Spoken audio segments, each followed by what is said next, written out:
예, 에레미야서 17장 10절부터 14절까지 우리 같이 시작. 마음은 만물보다 거짓되고 심히 악하니 누가 그것을 알 수 있으리요.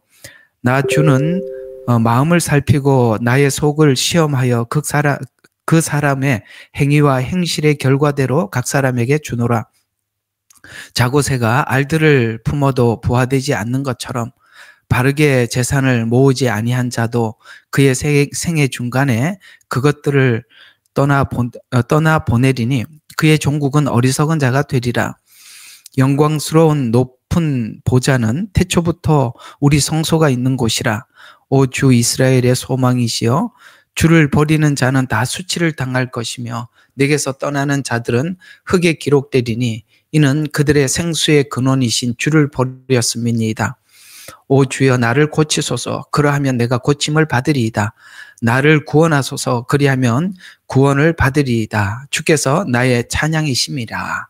아멘. 오늘은 성막의 이 두 받침을 하면서 우리가 왜 저번 주에 한번 말씀드린 것처럼 왜 사람들은 변개된 성경 해석을 그렇게 받으려고 하는가라는 부분을 여러분들과 함께 다루었었죠. 왜 우리가 이게 하나님 말씀 위에 이게 두 촉, 그러니까 신약과 구약, 그러니까 우리가 흔히 말하는 게 우리 신앙은 이게 말씀이라는 기초 위에 서 있는 거거든요. 믿음이 서 있는 겁니다. 그런데 이 왜 믿음이 그 두 촉, 곧 말씀 위에 서 있어야만 하는데 왜 사람들은 이렇게 말씀을 그대로 믿으려고 하지 않고 이상하게 이제 성경을 자기 나름대로 자꾸 해석을 하려고 하는 건가?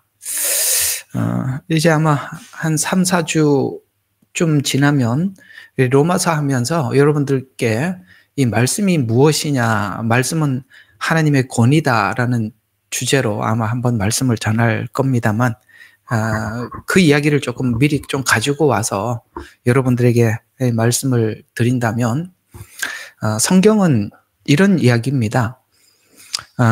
우리의 호기심을 유발시키고 우리 호기심을 만족시키기 위해서 성경은 존재하지 않습니다. 그러니까 우리는 이 성경의 내용을 가지고 우리가 하나님 왜 그러세요? 하나님 왜 그렇게 해야 합니까? 왜 그렇게 하셔야만 합니까? 이런 질문에 대해서 성경은 답하지 않습니다.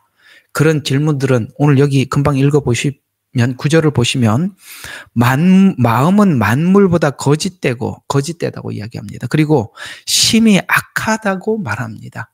쉽게 말해서 부패하고 악한 우리의 마음에, 우리 질문에 성경은 대답할 마음이 전혀 없습니다. 그런 식으로 하나님 앞에 자꾸 물어가기 시작하면 성경을 우리가 받을 수도 없고 성경이 열리지도 않을 뿐만 아니라 성경이 이상하게 꼬여가게 되어 있습니다. 왜? 우리 마음이 거짓되어 있거든요. 부패하거든요. 부패한 우리의 질문에 성경이 답하려고 이 거룩한 성경이 있는 게 아니거든요. 그러니 우리가 사실은 하나님 앞에 하나님 왜 저 사람은 예정하고 나는 예정 안 했습니까? 나는 예정 안 해서 안 믿어요.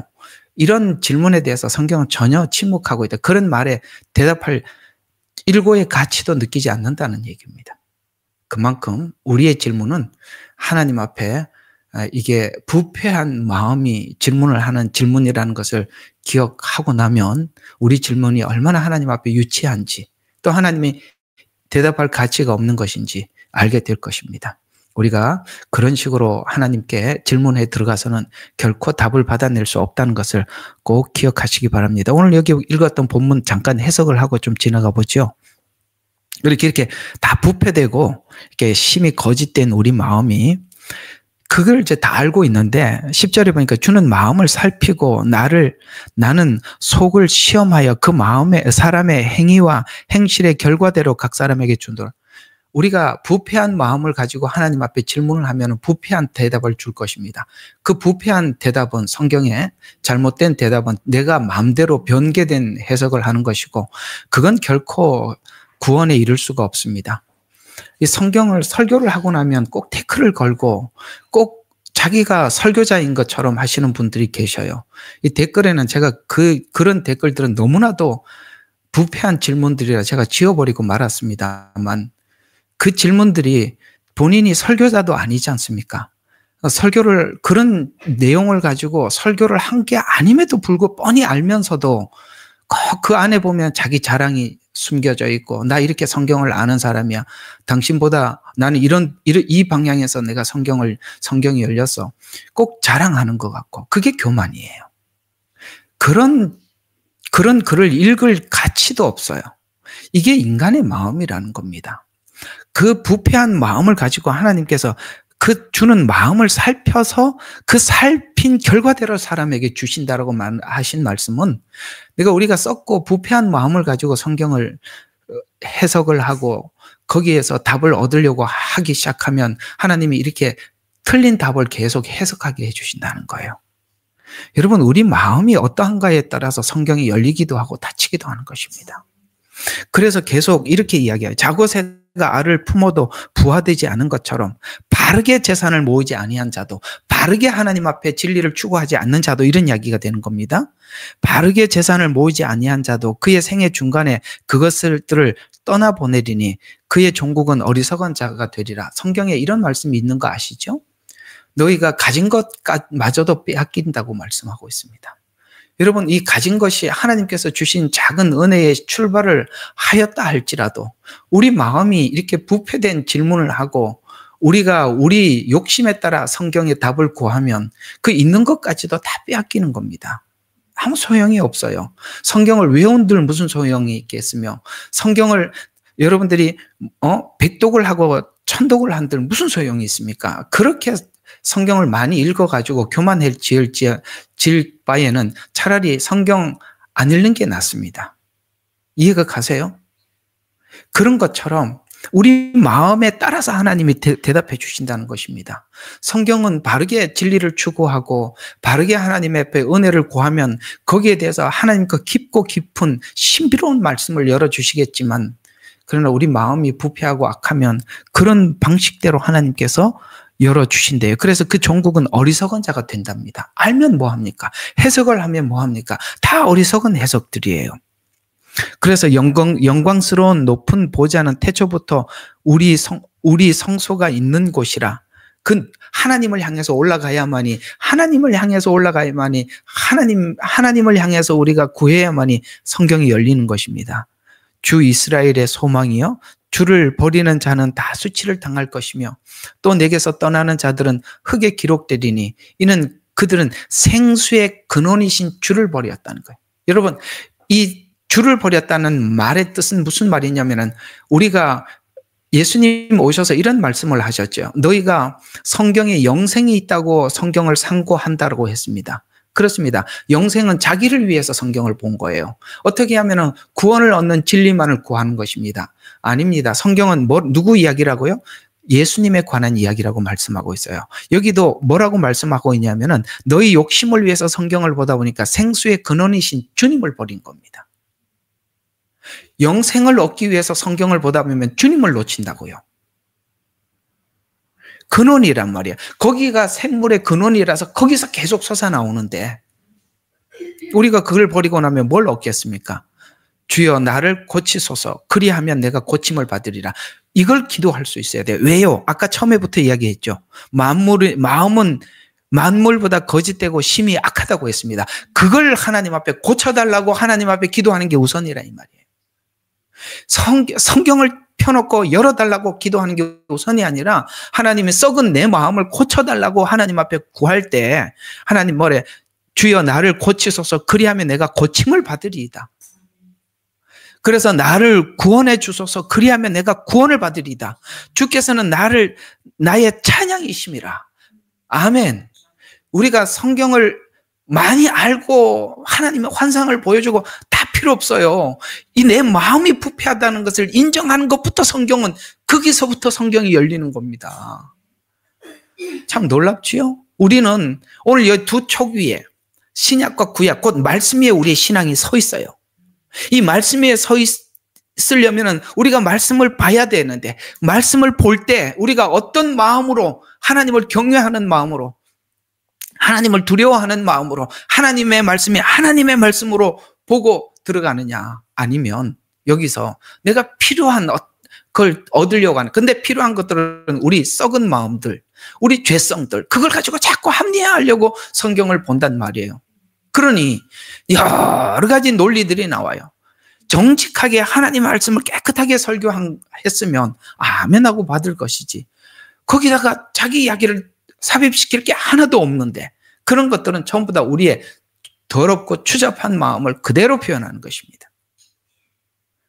그래서 우리는 저번 시간에 여러분들과 함께 왜 사람들은 성경을 변개한 해석을 받아들일까라는 부분을 창세기 3장의 하와의 부패된 마음, 그러나 예수님은 하나님 앞에 정직한 마음을 가졌기 때문에 마태복음 4장에 그 사단의 그 변개된 해석, 거짓된 말씀을 분별하고 극복할 수 있었다고 말씀을 드렸습니다. 그래서 요한계시록 22장에는 하나님 말씀을 더하거나 빼지도 말라라고 말씀하신 것이 무엇인지를 저번 주에 창세기 3장, 마태복음 4장, 그 다음에 요한계시록 22장을 통해서 봤었죠. 오늘은 사단은 성경 변개 작업과 해석 변개 작업을 계속해 왔다라고 우리는 성경을 통해서 말씀한 것을 계속 봐왔지요.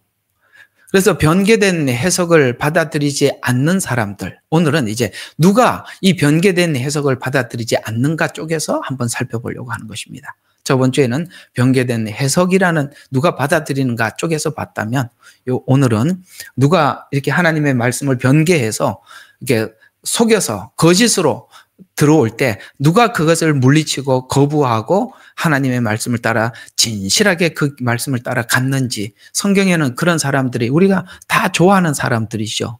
첫 번째, 다니엘과 다니엘 세 친구들이 바로 하나님의 말씀을 가감하지 않고 그대로 믿고 실천하며 살아갔던 사람들입니다. 그들은 어느 날 갑자기 풀무불에 우상에게 절하지 않고 풀무불에 들어간 것이 아닙니다. 그들은 이미 그 앞에 왕의 진미를 거절했습니다. 그리고 하나님이 금하신 음식을 거절하는 삶을 앞에서 살았습니다. 여러분, 어느 날 갑자기 내가 마지막 때 하나님, 내가 다른 거는 지금까지 죄 짓고 내가 지금 형편없이 이렇게 마음대로 살더라도 하나님 마지막 때 우상을 딱 갖다 놓고 난 거기다 절하라 그러면 그때는 내가 절하지 않겠습니다. 그런 일은 없다는 거예요. 평상시에 우리가 하나님 말씀을 쫓아 살아가는 사람들이 그 시간에 가서 믿음을 지키는 것이지, 여러분 다니엘 세 친구가 그 앞에 왕의 진미를 먹으라고 했을 때 성경에 기록된 대로 그 하나님 부정한 음식을 먹지 않겠노라고 평상시에 그렇게 살았던 거예요. 그 평상시에 살았던 삶이 결국은 그런 정말 결정적인 순간에 거절할 수 있었던 것이지, 성경을 이렇게 변형시키고 저렇게 변형해 자기 마음대로 짜집기 해서 살았던 사람이 어느 날 그런 우상 앞에 절하라는 그 명령 앞에 거부할 수 있다고요? 아닙니다. 우리가 그 시간에 우리가 신앙의 절개를 지키는 것은 지금부터 절개를 지키는 사람이 그 시간에 절개를 지키는 것이지, 여러분 평상시에는 그렇게 살다 나는 그거는 안 하겠다, 그렇지는 않습니다. 이 다니엘과 다니엘 세 친구는 갑자기 등장한 사람들이 아니에요. 그들은 일상생활 속에서 하나님이 기뻐하는 삶을 살았고 하나님을 경외하는 삶을 살았기에 결과적으로 그런 상황이 왔을 때 거절할 수 있었던 것입니다. 또 선지자 중에서는 예레미야 선지자를 보면은 우리가 그 예레미야 선지자는 정말 진실하게 하나님 말씀을 전했던 사람들입니다. 대부분의 그 시대의 사람들은 편리주의, 편하게 신앙생활을 하기를 원했었어요. 그래서 이 변개한 거짓 성경을 해석하고 전달하는 거짓 선지자들에게 대부분 매달려 있었지, 그 당시에 참 선지자였던 선지자들의 말을 들으려고 하는 사람이 몇이 없었어요. 그 중에 진실한 선지자 한 사람이었던 예레미야 선지자는 변개된 거짓 성경을 전하는 거짓 선지자들은 사람들이 안정과 평안을 보장을 받았지만, 그러나 안정과 평안을 거부하고 오직 하나님의 주시는 말씀을 가감없이 전했던 것입니다. 그래서 예레미야 선지자를 통해서 훗날 이들이 포로 생활을 하면서도 하나님께서 약속한 약속을 확인할 수 있었고 소망을 가질 수 있었던 것입니다. 거짓 선지자들의 말은 들으면 그 순간은 달콤할 수는 있어도 그러나 우리 마음속 깊은 영혼에 평안함과 자유는 주지 못해요. 왜? 그건 하나님 말씀이 아니기 때문에 그런 것입니다. 그래서 오늘 여기 다니엘 세 친구나 예레미야 선지자나 그 밖에 많은 사람들이 있습니다만, 대표적으로 오늘 두 사람만 여러분들에게 소개를 드렸습니다만, 그들이 우리가 가지고 있었던 두 사람의 공통점은 그들은 정말 하나님 앞에 오늘 여기 예레미야서 말씀처럼 마음이 신실했어요. 하나님 앞에 부패한 마음을 고쳐달라고 하나님 앞에 구하였고 자기 자신의 부패한 마음을 인정했었어요. 그래서 하나님 앞에 은혜를 구했고 하나님께서 그들을 고쳐주셔서 하나님 앞에 진실한 마음으로 다가섰다는 사실을 꼭 기억하시고, 여러분, 성경이 우리에게 거짓말하지 않아요. 내 마음이 거짓말하는 거예요. 내 마음이 부패해 있는 거예요. 누가 하나님께서 여러분들에게 성경을 진실하게 해석해서 여러분들에게 전달했다면 그냥 여러분들은 더 이상 가감하지 말고 아멘 하고 그냥 받으세요. 아시겠어요? 그걸 자꾸 변개하는 것은 여러분 자신이 여러분 마음을 속이는 것입니다. 그래서 오늘 여기 본문에는 분명히 하나님은 우리의 마음을 살피시는 분이다라고 말씀을 하고 있어요. 자, 그래서 오늘은 아까 그 평상시에 그렇게 살았던 두 사람, 근데 이제 여러분 성경에 보면 사무엘상은 대부분이 사울에 관한 생애를 초점으로 두고 중심에 두고 기록한 성경이죠. 그래서 이스라엘의 태동, 그 다음에 인간이 세운 왕 사울, 그 다음에 사무엘 하는 주인공이 아시다시피 다윗입니다. 역대상, 역대하, 그 다음에 열왕기상, 열왕기하는 앞에 있는 두 왕, 사울 왕과 다윗 왕을 중심으로 한 그 두 사람을 중심으로 해서 그 많은 이제 이스라엘의 왕들이 등장하겠습니다만 꼭 그들의 생애를 간략하게 기록하고 난 이후에 그 부분에 반드시 이런 말씀이 기록되어 있다는 걸 여러분 아시죠? 그는 다윗의 길로 행하였고 또 그는 다윗의 길로 행하지 아니하였고 그다음에 그는 다윗의 묘실에 장사되었으며, 여러분 이런 말씀으로 꼭 왕들의 후반부에 가서 그의 생애를 성경은 평가하고 있는 거 아시죠? 그래서 바로 성경은 무엇을 말하고 있느냐면 하나님을 경외했던 다윗을 중심으로 한 신본주의적 신앙관, 그 다음에 자기를 중심으로 한 인본주의적 신앙관의 중심이었던 다윗과 사울의 생애를 자세하게 기록함으로써 우리 자신이 하나님 앞에 어떤 마음으로 하나님의 말씀을 대하고 살아가는가를 조명하기 위해서 그 두 사람의 생애를 사무엘상이라는 긴 성경을 통해서 낱낱이 세밀하게 기록하였고 또 다윗의 생애를 사무엘하라는 한 권을 통해서 자세히 기록했던 것처럼 이 두 사람의 생애는 우리 모두에게 거울이 되도록 보여주셨다는 것입니다. 그래서 다윗도 범죄하였고 사실 사울도 범죄를 했습니다. 다윗이 범죄하지 않는 완벽한 사람이라고 성경은 말하지 않습니다. 그러나 다윗이 사울과 차이가 있었던 것은 딱 그것입니다. 하나님 앞에 죄를 지적을 받았을 때, 여러분 설교를 듣다 보면 여러분 자신을 향해서 하나님께서 뭔가를 외치고 있다는 것을 아실 것입니다. 그때 우리가 어떻게 반응했는가를 질문하는 것입니다. 그러면 대표적으로 이 다윗이 하나님 앞에 죄를 지적을 받았을 때 그것을 우리가 이해할 수 있는 부분이 바로 시편에 나와 있는데요. 우리 시편으로 한번 가보시죠. 시편 51편에 보면 오늘 이 나단 선지자를 통해서 다윗의 숨겨진 죄를 지적을 받았을 때 그는 이렇게 반응했다는 것입니다. 바로 오늘 여기 에레미야서 말씀처럼 자기 자신의 마음의 부패됨과 하나님 앞에 이게 썩은 마음을 하나님 앞에 인정을 하고 고백했던 오늘 51장 시편 51장 3절과 6절에 보면 이렇게 고백하고 있습니다. 내가 내 죄과를 아오니 내 죄가 항상 내 앞에 있나이다. 그렇습니다. 이걸 인정하는 게 여러분, 은혜는 뭐냐? 자기 죄를 하나님 앞에 인정하는 게 은혜예요. 하나님 오늘 뭐 시원한 은혜를 주셨다. 그게 은혜가 아니라 자기 죄를 인정하는 게 은혜예요. 그래서 내가 내 죄가를 아오니 내 죄가 항상 내 앞에 있나이다. 주만을 거역하며 내가 죄를 지었으며 주의 목전에서 이 악한 행실을 행하였으니 주께서 말씀하실 때 의롭게 되시고 주께서 판단하실 때 순전하리이다. 하나님, 내가 내 자신에 대해서 판단하지 않겠습니다. 주님이 공의대로 나를 판단해 주세요. 이런 고백 아니겠어요? 그래서 보소서, 내가 죄악 중에 조성되었고 죄 중에서 내 어머니가 나를 배었나이다. 보소서, 주께서는 마음에 있는 진실을 원하오니 주께서는 감추어진 곳에서 나로 지혜를 얻게 하소서. 아멘. 그래서 하나님, 우슬초로 나를 정케 하소서. 내가 깨끗하리이다. 나를 씻기소서. 내가 눈보다 더 희게 하리이다. 아멘. 바로 이거예요. 은혜가 뭘까요? 이게 은혜 아니겠어요? 하나님, 내가 자기 죄가를 아는 거예요. 하나님이 말씀하는 게 옳습니다. 내가 이야기하는 거는 썩고 부패한 마음이 주장하는 거예요. 그건 틀린 거예요. 바로 이것이 하나님 앞에 그렇게 기뻐했던 것입니다. 여러분, 다윗의 죄가 적은 죄입니까? 얼마나 악한 죄입니까? 여러분, 간음도 악하지만 그 남편을 사실 아시죠? 우리아를 남들 모르게 죽인 거 아니겠어요? 자기가 필요한 걸 얻으려고. 정말 악한 죄 아닙니까? 그걸 얘기했을 때 더 숨기고 싶은 마음이 없는 거예요. 하나님 앞에서 자기 죄를 인정했던 거.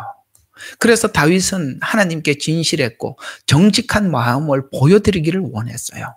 그랬더니 하나님께서 그 마음에 지혜를 부어주시더라. 10절부터 보면은 하나님이여 내 안에 깨끗한 마음을 창조하시고 내 안에 바른 영을 새롭게 하소서.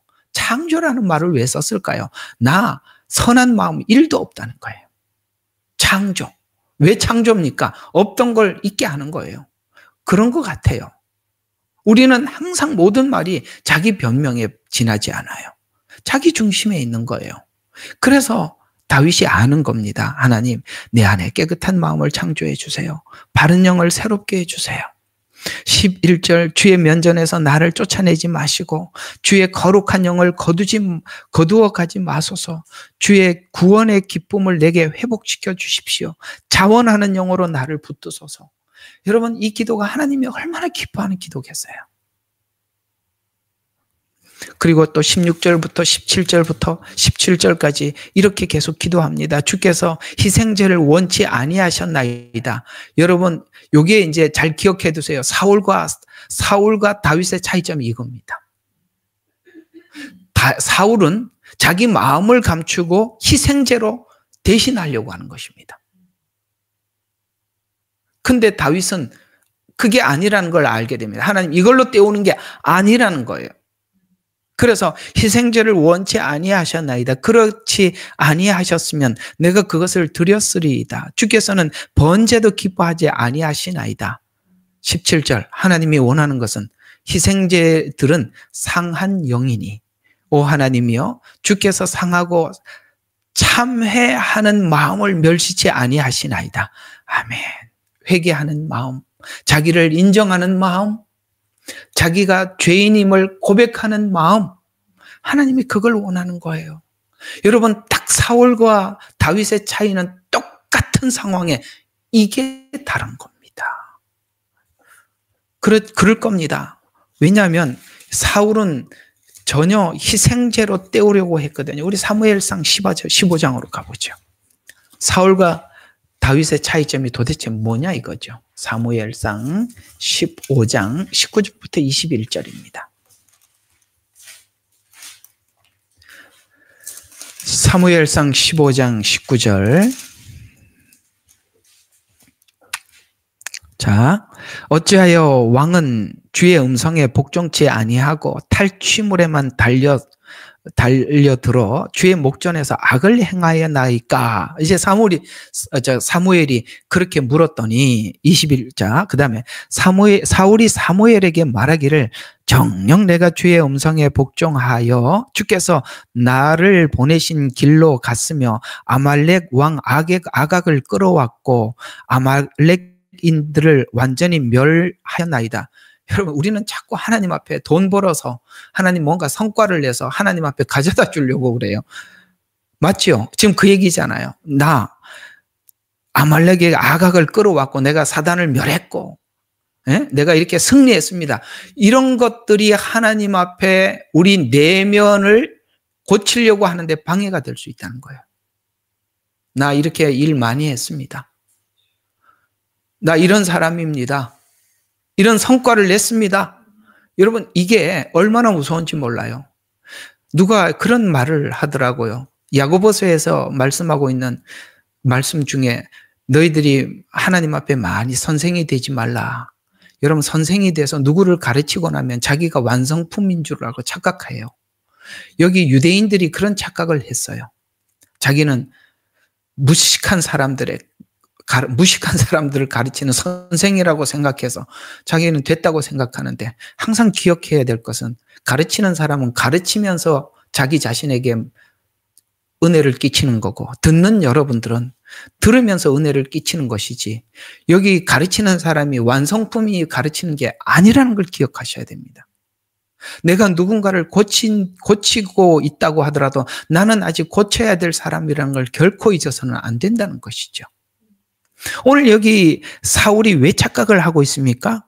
아말렉 아각을 끌어왔다는 거예요. 그리고 아말렉인들을 완전히 멸했다는 거예요. 여러분, 사탄을 물리치면 뭐합니까? 자기 속에는 교만이 가득 차 있는데요. 그래서 계속 보시면 21절에 보니까 그러나 백성이 완전히 멸해야만 했던 탈취물 중에서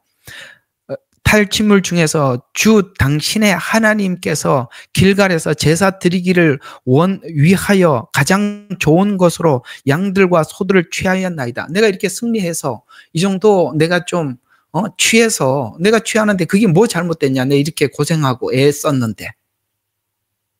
그런 이야기거든요. 그래서 이제 22절과 23절에 보면 이제 변명하는 사울에게 사무엘이 이렇게 말합니다. 그러자 사무엘이 말하기를 주께서 번제와 희생제를 주의 음성에 복종하는 것처럼 크게 기뻐하시겠나이까? 보소서, 복종하는 것이 희생제의 물보다 낫고 경청하는 것이 수양의 기름보다 낫나이다. 딱 누구하고 대비되죠? 아까 다윗하고요. 다윗도 그런 적이 있었죠. 지금 여기 밧세바와 간음했던 사건은 그가 많은 전쟁에서 승리하고 난 이후에 있었던 일입니다. 지난날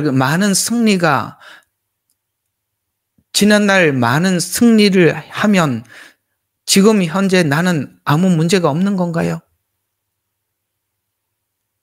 우리가 그래서 선생이 된다는 것은 참 많은 훈련이 필요한 거예요. 무서운 일입니다. 하나님께서 선생이 돼도 하나님께서는 모세를 그렇게 훈련을 오랫동안 시킨 이유가 있어요. 왜 바울을 그렇게 완전히 죄의 끝에 갔다가 극적으로 하나님이 만나 주셔서 극적인 변화를 극적으로 변화를 이렇게 이루어 주셨을까요? 우리는 그런 것들이 평생 잊을 수 없는 하나님 앞에 은혜로 깊게 자리매김하게 하기 위해서 하나님의 그런 깊은 일들을 하신 것입니다. 하나님은 이런 게 있어요. 우리가 전하는 사역자들을 통해서 영혼을 건지려고 하시는 것 맞습니다. 그러나 말씀을 전하는 자도 살아야 되지 않습니까? 그래서 무서운 거예요. 앞에 서는 것이 그렇게 무서운 거고 설교를 한다는 것이 그렇게 무서운 거예요. 하나님 앞에 뭘 하고 나면 뭔가 성과가 많아지면 특별한 걸로 사람이 착각하기 때문에 대부분이 하나님 앞에 강한 훈련을 거치지 않으면 거의 다 사울의 길로 갑니다.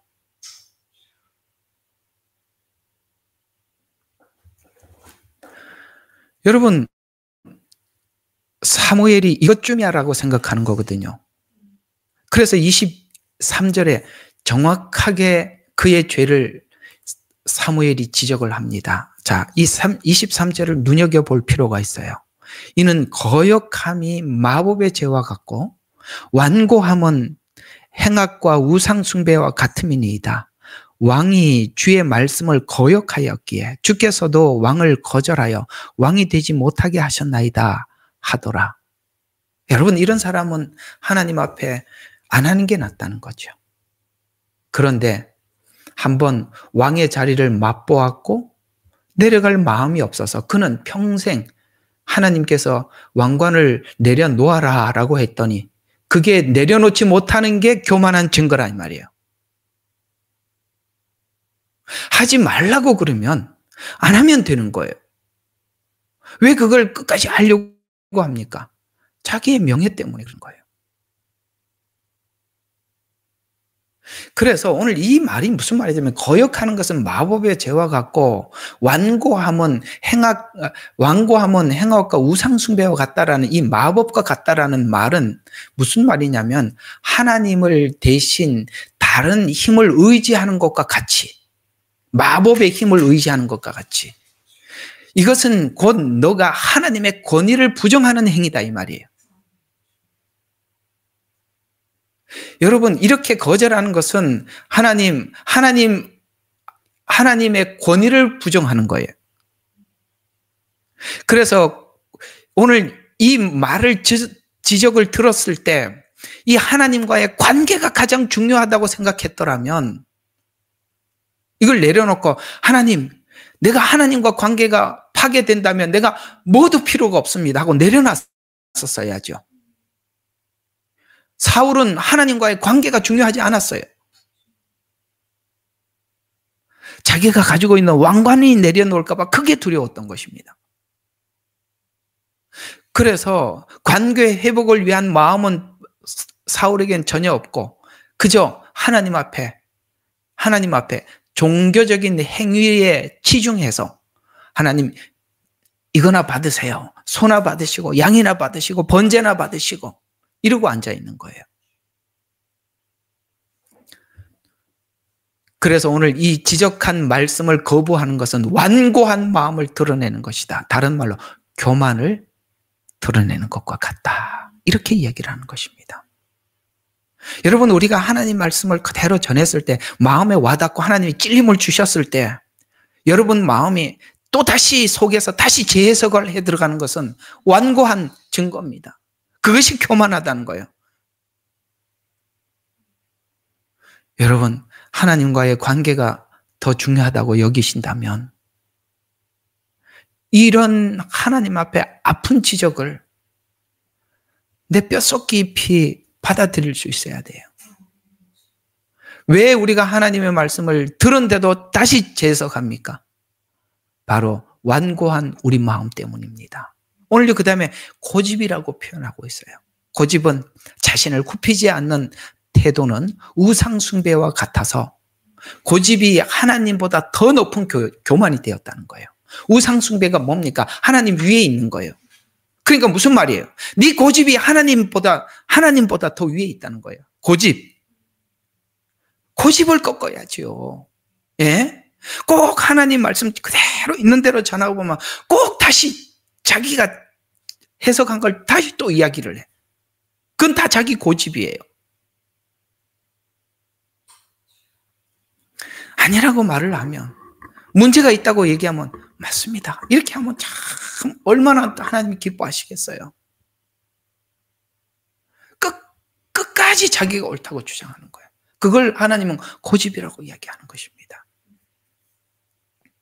그래서 오늘 하나님께서는 모든 왕들에 대한 열왕기상 왕들에 대한 이야기를 하나님께서 하시기 전에 바로 다윗과 사울의 그 행적을 미리 기록해 놓고 육적 성도와 영적 성도가 무엇이 다른지를 정확하게 둘을 구분해 놓고 쭉 설명함으로써 여러분들은 여기에 있는 모든 사람들이 누구는 히스기야가 될 수도 있고 누구는 요시야가 될 수도 있고 누구는 아합이 될 수도 있다는 것입니다. 그건 내가 하나님 앞에 어떻게 죄를 지적을 하고 말씀 앞에 어떻게 반응하느냐에 따라서 그저 모두가 다를 뿐입니다. 그래서 이 말씀에 조건 없이 순종하든지 왜곡하든지 바로 그것은 각자의 선택 안에서 달라지는 것이라 라고 말씀하고 있습니다. 그래서 변개된 해석을 따르는 자들은 사울과 같은 성향을 가진 자들이기 때문이라고 하나님은 우리에게 사울을 통해서 우리의 거울 삼아 보게 해주신 것입니다. 자, 이런 것처럼 오늘 여기 사울과 다윗, 그래서 역대 왕들에 대한 이야기를 쭉 나열을 하셨다면 이제 신약에서도 보면 이렇게 여러 가지 어려운 상황과 정황 중에서도 마음이 정직한 자들은 하나님 앞에 다 나오더라는 거예요. 마음이 정직한 자. 예를 들어서 여기 바리새인들 중에서도 니고데모 같은 사람이 있더라는 거예요. 그래서 바리새인들 중에서도 니고데모와 같이 그 마음이 정직한 자는 아무리 바리새인들이 예수님의 사역을 방해하고 거짓이라고 지적을 하더라도 그는 마음이 하나님 앞에 깨끗하고 정직하다 보니까 하나님 밤중에 찾아와서 이것은 하나님이 함께하지 않으면 결코 있을 수 없는 일이라는 것을 내가 아나이다. 여러분 다른 바리새인들도 다 알았어요. 그는 하나님이 함께하기 때문에 예수님 앞에 이런 일들이 일어나고 있다는 것을 그들은 성경에 대해서 박식했기 때문에 알고 있었어요.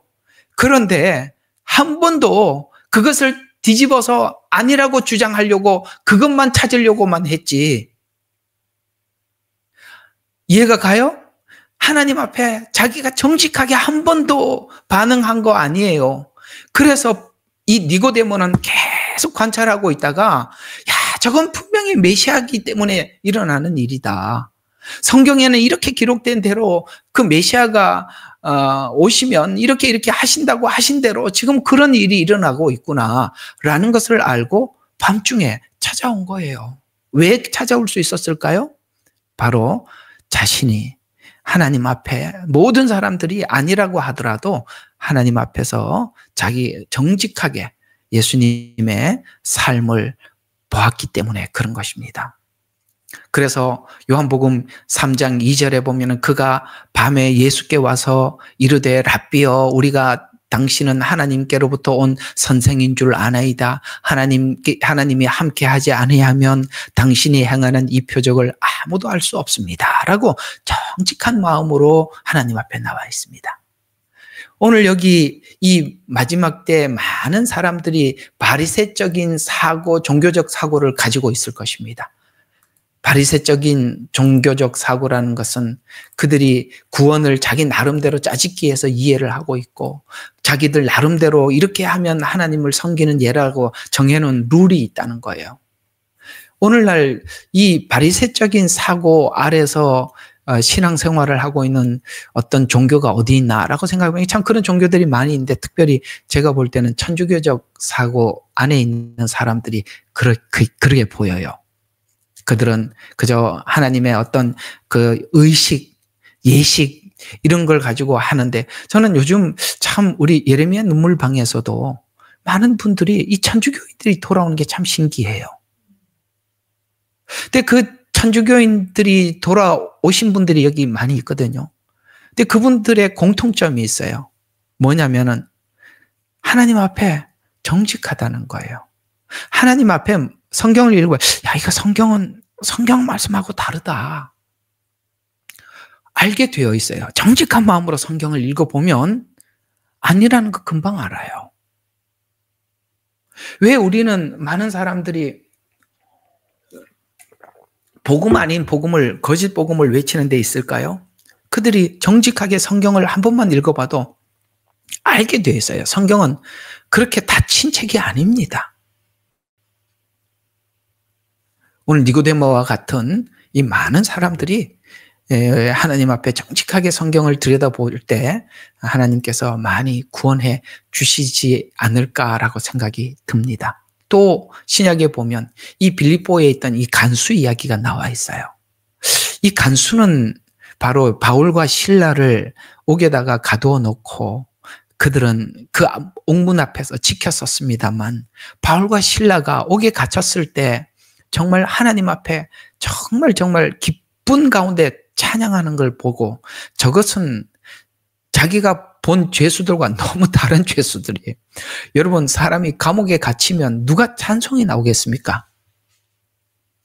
그런데 그 바울과 실라 마음속에 깊은 곳에 있는 그 기쁨이 찬양으로 울려 퍼지는 것을 바라보면서 그는 이렇게 하나님 앞에 사도행전 16장 30절과 31절에 선생들이여 내가 어떻게 해야 구원을 받으리까 하거늘 주 예수를 믿으라 그리하면 너와 내 집이 구원을 받으리라 하고라는 이 복음을 이들은 듣게 된 것입니다.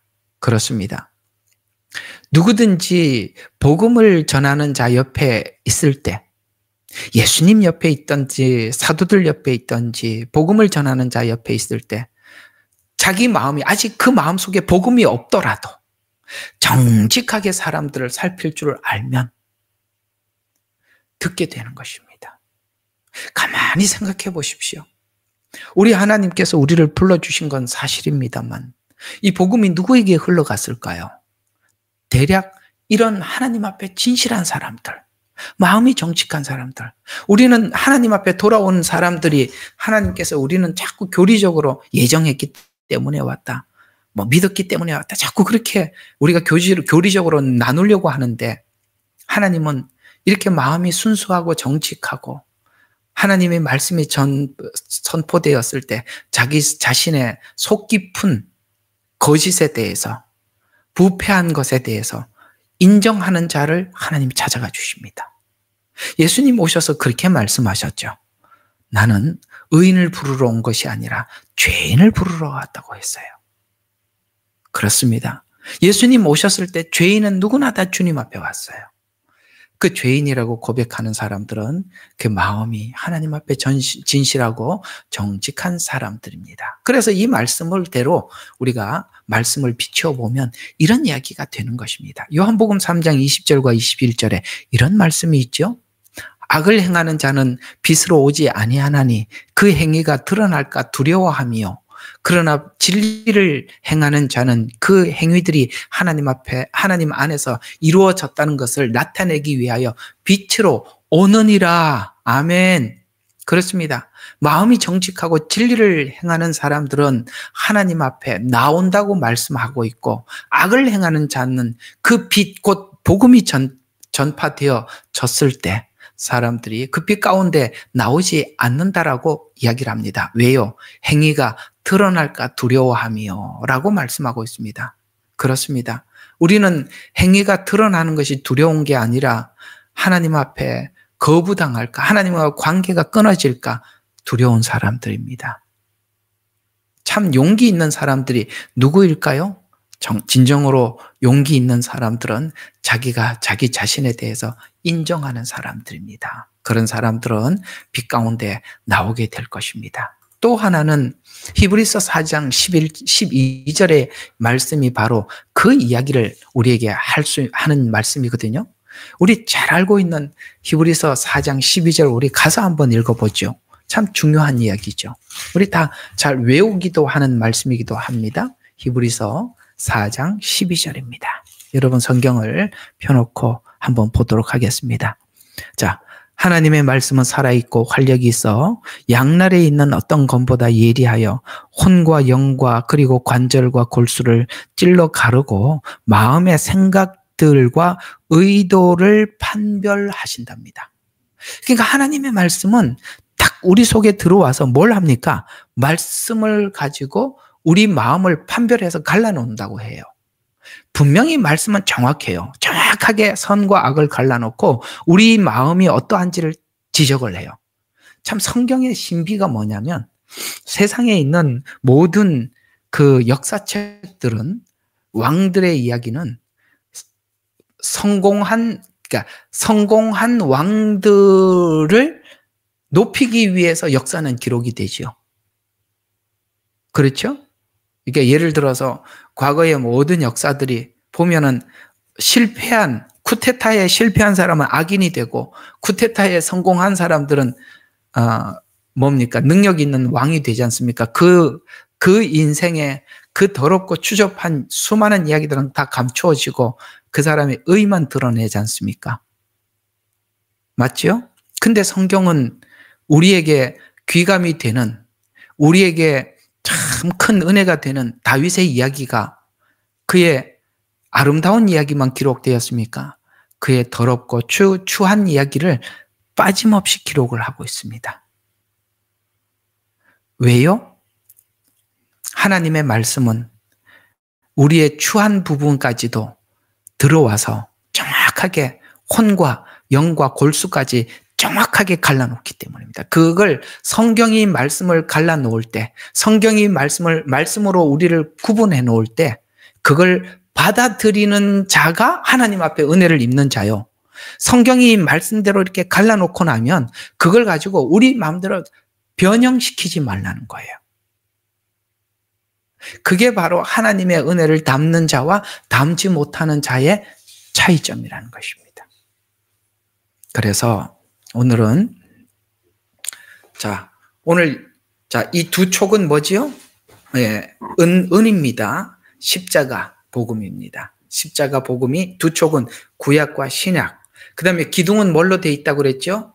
이 널판의 그 성소와 지성소를 감싸고 있는 기둥은 전부 다 조각목의 금으로 쌌습니다. 자, 그러면 금은 뭘 상징한다 그랬죠? 믿음을 상징한다 그랬습니다. 기억하시죠? 제가 처음에 이거는 공식처럼 외워야 된다고 그랬죠. 그러면 우리의 믿음이 신약과 구약이라는 말씀 위에 서 있어요. 믿음, 금으로 쌓였단 말이에요. 그 말씀 위에 서 있는데 그 말씀이 들어와서 뭘 하더라고요? 빛으로 조명되는 겁니다.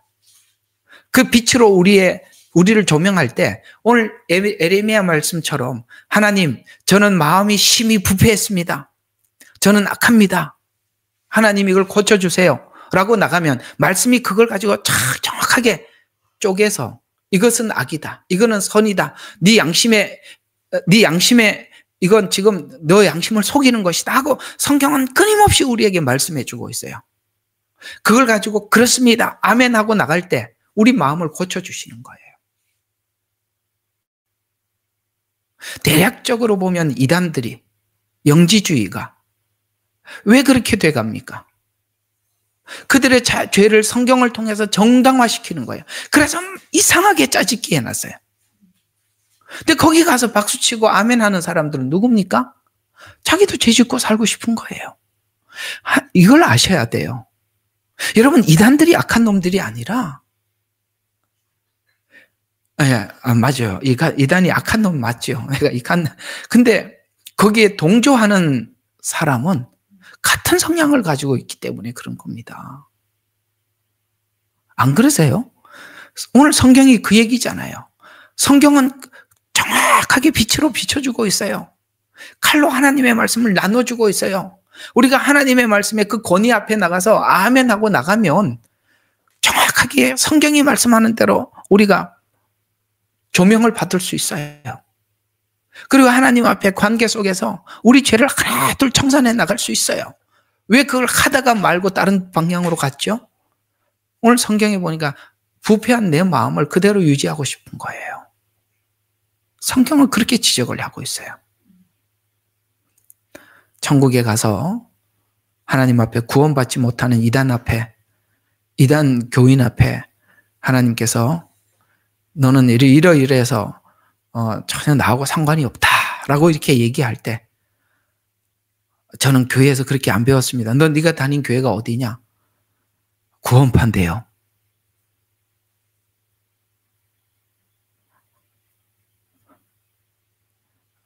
그들이 말씀하는 게 성경하고 틀리다는 걸 네가 몰랐냐? 라고 물으면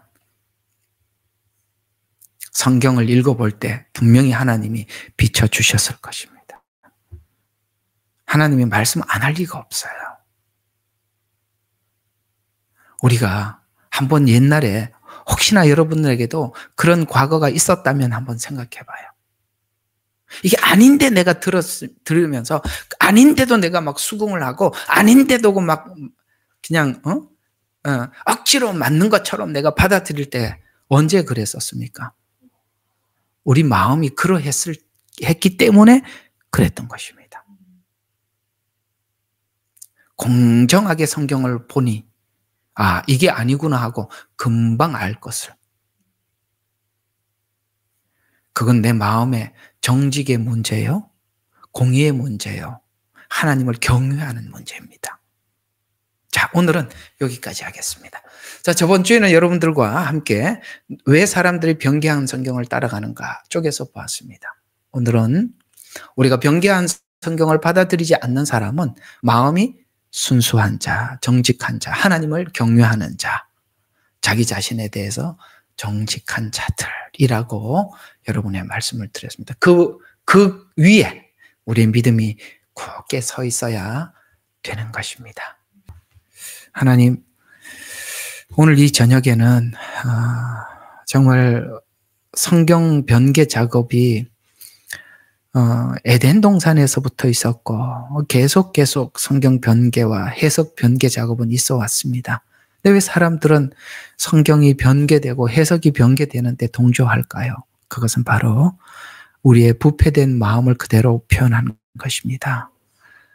사무엘이 정직하게 하나님의 말씀을 사울에게 전했지만 그는 그 마음의 욕심을 내려놓을 마음이 전혀 없었기에 아버지 하나님, 사무엘이 지적하고 있는 이 지적에 대해서 그저 반감을 가지고 대적했을 뿐입니다. 하나님, 우리가 생명의 근원이 우리 마음속에 난다고 했으니 하나님, 우리 마음이 더 이상 부패하지 않도록 하나님은 굳게 지켜주시고 하나님 앞에 부패한 마음이 있다면 하나님 이거 고쳐달라고 하나님 앞에 간절히 기도하는 저희들이 되게 도와주세요. 예수님 이름으로 기도드렸습니다.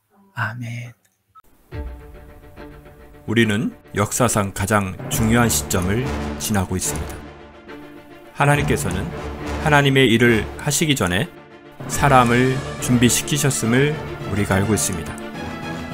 하나님 말씀은 마지막 때에 대추수, 대부흥의 때가 있다고 분명히 예언하고 있습니다.